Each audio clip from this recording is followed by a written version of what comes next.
സത്യത്തിൽ ഇപ്പോൾ ഈ അഫ്വാനെ കാരണം പെട്ടിരിക്കുന്നത് പോലീസാണ്. പോലീസിന്റെ ഒന്നു കണ്ണ് തെറ്റിക്കഴിഞ്ഞാൽ അഫ്വാൻ കാട്ടിക്കൂട്ടുന്ന നാടകങ്ങൾ, സംഭവ വികാസങ്ങൾ എന്തൊക്കെയെന്ന് പറഞ്ഞറിയിക്കാൻ പോലും കഴിയാത്തതാണ്. കഴിഞ്ഞ ദിവസമാണ് അഫ്വാന്റെ സെല്ലിന് മുന്നിൽ കാവൽ നിന്നിരുന്ന പോലീസ് ഉദ്യോഗസ്ഥൻ തലകറങ്ങി വീണത്. അതിന് പിന്നാലെ തന്നെ അത് ഒരു പ്ലാനായി കണ്ടുകൊണ്ട് ഈ കസ്റ്റഡിയിൽ ഇരുന്ന അഫ്വാൻ തെളിവെടുപ്പിന് മുൻപായി തലകറങ്ങി വീണ് അഭിനയിക്കുകയായിരുന്നു.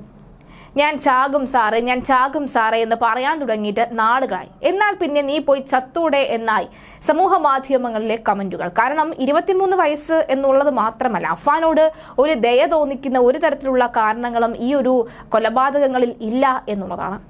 ഈ അഫ്വാനെ ചുമന്ന സത്യത്തിൽ പോലീസ് മടക്കാനുള്ള പ്രധാന കാരണവും ഈ അഫ്വാന്റെ തുടർച്ചയായിട്ടുള്ള ഈ ആത്മഹത്യാ ഭീഷണി തന്നെയാണ്.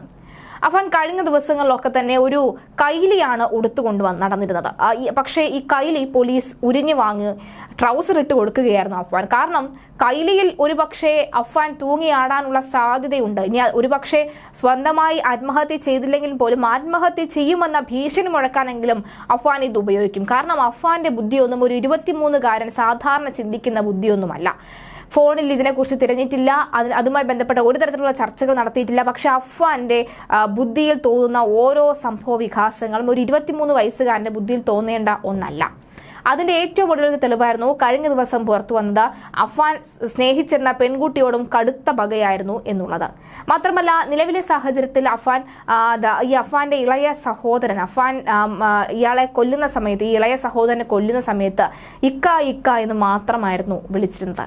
ആ ഒരു ശബ്ദം പോലും അഫ്വാനെ ഒരു കാരണവശാലും പിന്നോട്ട് ആക്കുന്നില്ല. കാരണം ആ അടിയുടെ ആ ചുറ്റിയെ കൊണ്ട് തലയ്ക്കടിച്ചതിന്റെ ആ ആഘാതം എത്രത്തോളം ഫോഴ്സ് ഉപയോഗിച്ചാണ് അടിച്ചത് എന്നുള്ളതിന്റെ തെളിവാണ് ആ ഇളയ കുഞ്ഞിന്റെ കണ്ണ് തെറിച്ച് അകത്തോട്ട് കയറി പോകാൻ സാധ്യതയായത്. എന്തായാലും അതിലേക്കൊന്നും വീണ്ടും പോകുന്നില്ല. കാരണം നമ്മുടെ രക്തം അനയിപ്പിച്ച വാർത്തകൾ തന്നെയായിരുന്നു അത്. എന്തായാലും ഏറ്റവും ഒടുവിൽ വരുന്ന പുതിയ റിപ്പോർട്ടുകൾ പ്രകാരം കുടുംബത്തിലെ സാമ്പത്തിക പ്രതിസന്ധി കൂടാൻ കാരണം ഷെമിയുടെ സാമ്പത്തിക ഇടപാടുകളാണ് എന്നും അതാണ് തനിക്ക് ഈ ഗതി വന്നത് എന്നുമാണ് അഫ്വാൻ പറയുന്നത്. സാമ്പത്തിക ഇടപാടുകളാണെന്നും കടക്കാരുടെ ശല്യം കാരണം ജീവിക്കാൻ കഴിയാത്ത അവസ്ഥയിലായിരുന്നു എന്നും അഫ്വാൻ പോലീസിനോട് പറഞ്ഞു. ഇത് സംബന്ധിച്ച് കൊലപാതകങ്ങൾ നടന്ന ദിവസം രാവിലെയും ഷെമിയുമായി തർക്കമുണ്ടായി. അഫ്വാന്റെ ആർഭാട ജീവിതം കാരണമാണ് കുടുംബത്തിന് ഈ അവസ്ഥ വന്നത് എന്ന് ഷെമി പറഞ്ഞതും പക ഇരട്ടിയാക്കി. കടക്കാരെ ആക്രമിക്കാൻ മുളക് പൊടി എല്ലായ്പ്പോഴും കരുതിയിരുന്നു അഫ്വാൻ. കൊലപാതകങ്ങൾ നടന്ന ദിവസം കടക്കാർ വീട്ടിൽ പണം ചോദിച്ചു വന്നാൽ അപായപ്പെടുത്താൻ അഫ്വാൻ മുളക് പൊടി വാങ്ങി സൂക്ഷിച്ചിരുന്നു. 5 കൊലപാതകവും നടത്തിയ ശേഷം ഗ്യാസ് തുറന്നു വിട്ടത് ആ വീട്ടിൽ പിതാവ് റഹീം ഉൾപ്പെടെ ആരും താമസിക്കേണ്ട എന്ന ഉദ്ദേശത്തോടു കൂടിയാണ്. ഗ്യാസ് തുറന്നു വിട്ട ശേഷം തനിയെ വീട് കത്തുമെന്ന് കരുതിയാണ് വീട് പൂട്ടി പോലീസ് സ്റ്റേഷനിലേക്ക് പോയത്.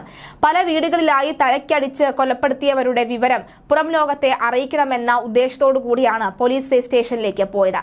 ഈ സമയം കടയിൽ നിന്ന് 20 രൂപ കൊടുത്തു വാങ്ങിയ എലിവിഷവും അഫ്വാൻ കഴിച്ചിരുന്നു.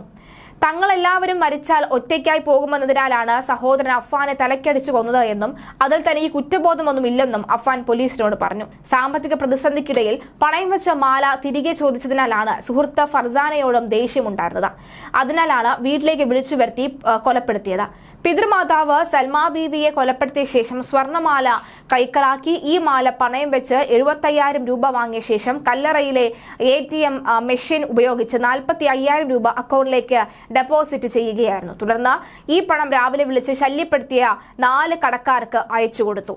അഫ്വാനെ ഇന്ന് വീണ്ടും പോലീസ് കസ്റ്റഡിയിൽ വാങ്ങും. രാവിലെ 11 നെടുമങ്ങാട് കോടതിയിൽ ഹാജരാക്കുന്ന പ്രതിയെ കിളിമാനൂർ SHO B. ജയന്റെ നേതൃത്വത്തിലുള്ള സംഘമാണ് കസ്റ്റഡിയിൽ വാങ്ങുക. അഫ്വാൻ കൊലപ്പെടുത്തിയ പിതൃ സഹോദരൻ പുല്ലമ്പാറ SN പുരം ജസ്ല മൻസിലിൽ അബ്ദുൾ ലത്തീഫ്, അദ്ദേഹത്തിന്റെ ഭാര്യ സജിദ ബീവി എന്നിവരുടെ മരണവുമായി ബന്ധപ്പെട്ടാണ് കസ്റ്റഡിയിലെടുത്തിരിക്കുന്നത്. ഈ കേസിന്റെ അന്വേഷണ ചുമതല കിളിമാനൂർ SHOയ്ക്കാണ്. അഫ്വാനെ സ്റ്റേഷനിൽ എത്തിച്ച് വിശദമായി ചോദ്യം ചെയ്യും. തുടർന്ന് ഇന്ന് വൈകിട്ടോടെയോ നാളെ രാവിലെയോ SN പുരത്തെത്തിച്ച് തെളിവെടുക്കും. അഫ്വാന്റെ പിതാവ് അബ്ദുൾ റഹീം വിദേശത്ത് കുടുങ്ങിയതിനെ തുടർന്ന് വീട്ടിലെ ആവശ്യങ്ങൾക്ക് കുടുംബം ലത്തീഫിനെയാണ് ആശ്രയിച്ചിരുന്നത്. സാമ്പത്തിക പ്രതിസന്ധി രൂക്ഷമായപ്പോൾ കൂടുതൽ ബാധ്യതകളിലേക്ക് പോകരുത് എന്ന് അഫ്വാനെ ലത്തീഫ് നിരന്തരം ഓർമ്മപ്പെടുത്തിക്കൊണ്ടേയിരുന്നു. ഇത് തങ്ങളുടെ സ്വാതന്ത്ര്യത്തിന് ബുദ്ധിമുട്ടുണ്ടാക്കുന്നുവെന്ന് അഫ്വാൻ പലതവണ മാതാവ് ഷെമിയോട് പറഞ്ഞുവെന്നാണ് പോലീസിനുള്ള വിവരം. സാമ്പത്തിക ബുദ്ധിമുട്ട് പരിഹരിക്കാൻ ലത്തീഫ് സഹായിച്ചില്ല എന്ന പരാതി അഫ്വാൻ ഉണ്ടായിരുന്നു. പെൺ സുഹൃത്തുമായുള്ള വിവാഹത്തെ എതിർത്തതും പരിഹസിച്ചതും അഫ്വാന് ലത്തീഫിനോടുള്ള വൈരാഗ്യത്തിന് കാരണമായി.